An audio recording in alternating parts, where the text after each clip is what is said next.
అధికారులను పురమాయించి ఎన్ని ఇండ్లు కట్టారో ఎన్ని ఇళ్ళు మొదలు పెట్టారో వాళ్ళకి ఇందిరమ్మ ఇంట్లో చేర్చాల్సిన బాధ్యత నీ మీద ఉందని చెప్పి నేను స్థానిక ఎమ్మెల్యే గారిని అడుగుతా ఉన్నా. ఒకవేళ చెయ్యకపోతే 3000 మంది నీ ఇంటి ముందర కూర్చునే అవకాశం వస్తుందని చెప్పి తెలియజేస్తున్నా. అరే ఈడ పనులేమి లేనట్టు సంవత్సరం తిరగకపోతే 2 సార్లు అమెరికాకు పోయి వస్తావు. ఈడ ప్రజలు ఒకవైపు గ్రామ సభలు జరుగుతున్నాయి. ఇలా గ్రామ సభలు అయిపోయినాయి. ఇలా ఇండియాలో అడుగుపెట్టి అసలు గ్రామ సభలు అంటే ఎందుకు నీకు భయమని అడుగుతా ఉన్నాను. ఇకపోతే రైతులు ఒకవైపు గోసపడతా ఉన్నారు. కన్ఫ్యూజ్నెస్ వచ్చింది. రైతు బంధు 7,000 కోట్లు మా ముఖ్యమంత్రి గారు 2023లో సెప్టెంబర్లో నిలువ పెడితే ఎలక్షన్ కోడ్ వస్తే ఇయ్యొద్దని చెప్పి మీరు ఎలక్షన్ కమిషన్కి లెటర్ పెట్టింది వాస్తవా కాదా? మీరు కోర్టుకు పోయింది వాస్తవా కాదా? మీరు రైతు బంధు ఆపింది వాస్తవా కాదా? సరే మా సార్ కూడా అన్నాడు, ఏ పిచ్చోళ్ళతో మాకెందుకు, అయిపోయాక మేమే ఇచ్చుకుంటాం అనుకున్నాం. సరే ప్రజల తీర్పు మీకు ఇచ్చారు. ఆ 7,500 కోట్లు ఎక్కడి వేనో చెప్పాల్సిన అవసరం ముఖ్యమంత్రి గారు రేవంత్ రెడ్డి గారికి ఉంది. నీ తాబేదారులకు ఇచ్చుకున్నావు బిల్లులు, ఎవరికి ఇచ్చుకున్నావు? నీ తాబేదారులకు ఇచ్చుకున్నావు. మళ్ళీ రైతు బంధు ఇవ్వవు, రైతు రుణమాఫీ అన్నావు, 9వ తారీఖు సంతకం పెడతా అంటే కనీసం ఈ రైతు బంధు పైసలు అటు ఇచ్చిన డిసెంబర్ 9కి ముట్టు కదా, అవి ఇవ్వవు. రైతు బంధు ఇప్పటికి రాలే. ఇప్పటి కాదు, నువ్వు ఎవరికి ఇస్తానో ఎవరికి పోతున్నావు ఏంటి నువ్వు మాట్లాడింది ఏం చెప్పాల్సిన అవసరం ఉంది. రైతు బంధు లేదు, రైతు బీమా లేదు, రైతు భరోసా లేదు, పంటకు ఏమంటారు పంటకి ఏంటి ఇచ్చేది, బోనస్ లేదు. రైతులను నువ్వు వాళ్ళను నడ్డి విరిచి నాశనం చేసేది వాస్తవం కాదు ఒకసారి ఆలోచించాలి. కాళేశ్వరం గురించి ఇదేందండి, ఎవరి మీద శత్రుత్వం పెంచుకుంటున్నావు, ఎవరి మీద పక్షపాతంగా పోతున్నావు? కాళేశ్వరం ప్రాజెక్టుని ఎందుకు నువ్వు పునరుద్ధరణ చేస్తలేవు? ఇలా కాలు ఇరిగితే కాలు కట్టుకుంటున్నాం, చెయ్యి ఇరిగితే చెయ్యి కట్టుకుంటున్నాం, మళ్ళీ అతకడం లేదా? కాలు చెయ్యి ప్రాజెక్టు పిల్లర్ పోతే పిల్లర్ వేసుకునే అవకాశం లేదా? నిజంగానే ఇది కట్టలేమో అని నిరూపించిన ఇంజనీర్లతో చెప్పి అది శాత కాదు.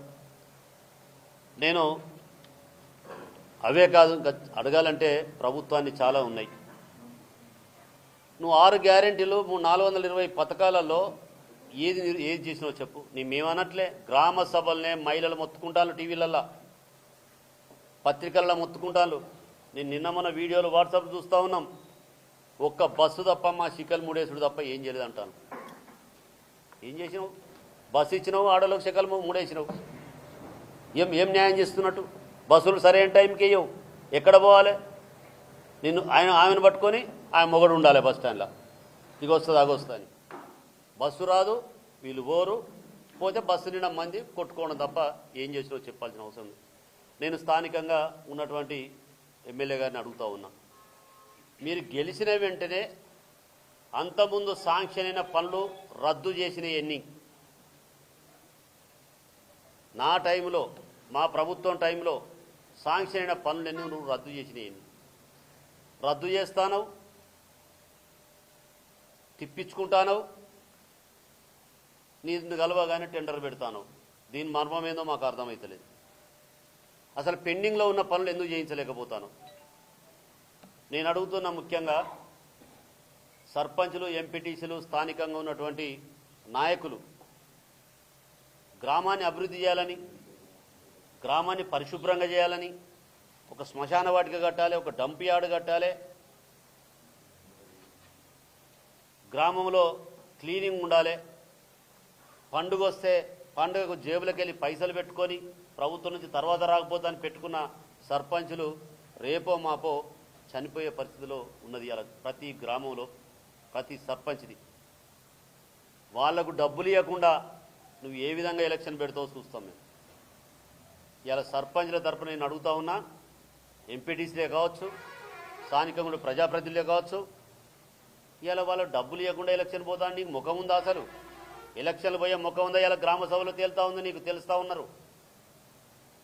మేము అంటున్నాం, వాళ్ళ పెండింగ్ బిల్లులు ఇచ్చేదాకా నువ్వు ఎలక్షన్లు పెడితే మాత్రం ఊపుకునేది కూడా లేదు. ఈరోజు నేను అడుగుతా ఉన్నా, ముఖ్యంగా పర్కాలకు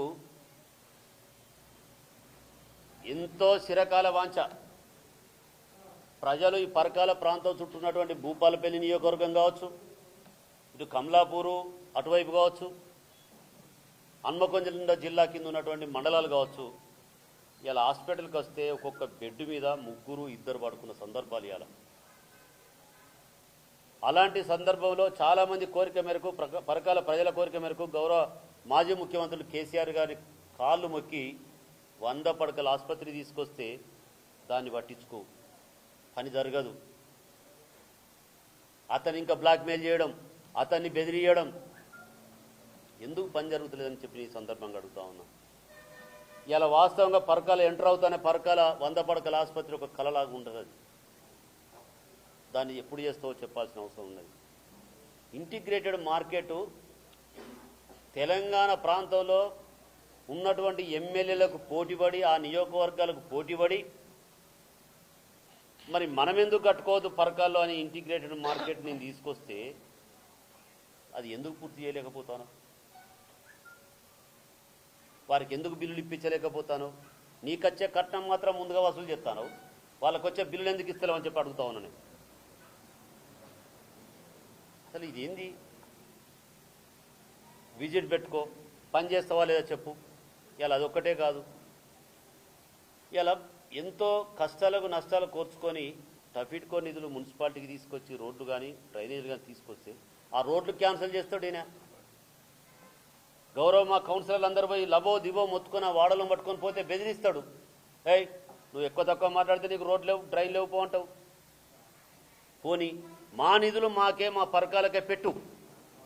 ఈ కౌన్సిల్ మీద కోపం ఉంటే పక్క నీ కౌన్సిల్ దగ్గర పెట్టుకో. ఎక్కడో ఒక కాడ వచ్చిన నిధులను పరకాల పెడతావా లేదా చెప్పాల్సిన అవసరం ఉంది. ఎన్నడు పెడతావు? ఇంకా కావాల్సుకొని పనులు ఆపి నువ్వు ఎన్ని రోజులు అవుతుంది? 9 నెలల నుంచి పనులు ఆపిన. ఇంకెప్పుడు చేస్తాడండి కాంట్రాక్టరు? ఎప్పుడు చేయాలి? నేను అడుగుతున్నా. ఇలా హాస్పిటల్ ముందట ఎంపీడీ ఆఫీస్ పాతబడిపోయింది. ఆర్డీఓ ఆఫీసు షిఫ్ట్ అవుతానే ఆర్డీఓ ఆఫీస్కి ఎంపీడీ ఆఫీస్ షిఫ్ట్ చేస్తామనే మాట మీద అప్పుడున్న ఎంపీడీఓ గారికి కావచ్చు, అప్పుడున్న కలెక్టర్ కావచ్చు, మాటిచ్చి మేము వెటర్నరీ దాంట్లో ఆర్డీఓ ఆఫీస్ పెట్టాం. ఆర్డీఓ ఆఫీస్ కట్టినాం. అలా షిఫ్ట్ చేస్తే ఎంపీడీ ఆఫీస్ మనకు ఎందుకు షిఫ్ట్ చేస్తారు పాత ఆర్డీఓ ఆఫీస్కు? మున్సిపాలిటీకి ఒక కొత్త బిల్డింగ్ కట్టించాం. మున్సిపాలిటీ ఏదో ఈయన సొంత భవనం అయినట్టు దాన్ని దేనికో ఇస్తానంటాడు. ఎట్లా ఇస్తారు అండి? ఐసీడీఎస్ ఆఫీస్ నేను శాంక్షన్ చేసిన, ఎంపీడీ ఆఫీస్ శాంక్షన్ చేసి కొబ్బరికాయ కొట్టిన నేను. దాంట్లో కట్టి అది కట్టకుండా పరకాలకు ఒకటి ఆ మున్సిపాలిటీ అనేది ఒక కళ ఉందాడా? నిజంగా దాని చారిత్రాత్మకంగా ఉన్నటువంటి ఆ బిల్డింగ్లో నువ్వు ఐసీడీఎస్ పెడతావు. ఐటీఎస్ బిల్డింగ్ నేను కట్టినా కదా, నేను శాంక్షన్ చేసి కొబ్బరికాయ కొట్టినా కదా. కొబ్బరికాయ కొట్టినవి బట్టాయి శిలాపలకాలు బలగొట్టుడు, మళ్ళీ శిలాపలకం పెట్టుడు. ఇది ఎక్కడే ఆచారం అండి? ఎప్పుడన్నా ఉందా? ఏ ప్రభుత్వం ఉందా? నేను ఎమ్మెల్యే రాకముందు చాలా ఉన్నాయి శిలాపలకాలు. ఎన్నడన్నా మా కార్యకర్త కానీ ఎవరైనా ఒక శిలాపలకం ముట్టుకున్నావా? అరే ఇలా కంఠాత్మకూరు వస్తాను చూసాను నేను. కంఠాత్మకూరు బ్రిడ్జ్ కాడ నా శిలాపలకం పలగొట్టి ముక్కలు చేసింది. దాన్ని ముక్కలు చేసి కలర్ కొత్త శిలాపలకం పెట్టు. అదొక్కటి కాదు, ఎగ్జాంపుల్ మీరు దగ్గర కాబట్టి చెప్తున్నాను. ఇది ఎక్కడ ఆచారం? సిగ్గు అనిపిస్తలేదా? పోతాంటే నీకు శిలాపలకం పలగొట్టుడు ఏంద్రా? ఇది తప్పు కదా. రేపు నీ శిలాపలకాలు కూడా కొడితే ఈ చరిత్ర ఎడిపోవాలి. నేను వస్తే ఒకటి, నువ్వు వస్తే ఒకటి, ఈ చరిత్ర ఎడిపోవాలి. ఏం ఆచారం తీసుకొద్దాం అనుకున్నావు? ఏమనంటే బచ్చగాడి ధర్మం అంటాడు. బచ్చగాడి చేసే పని ఏంది? లుచ్చగాడి చేసే పని ఏంది?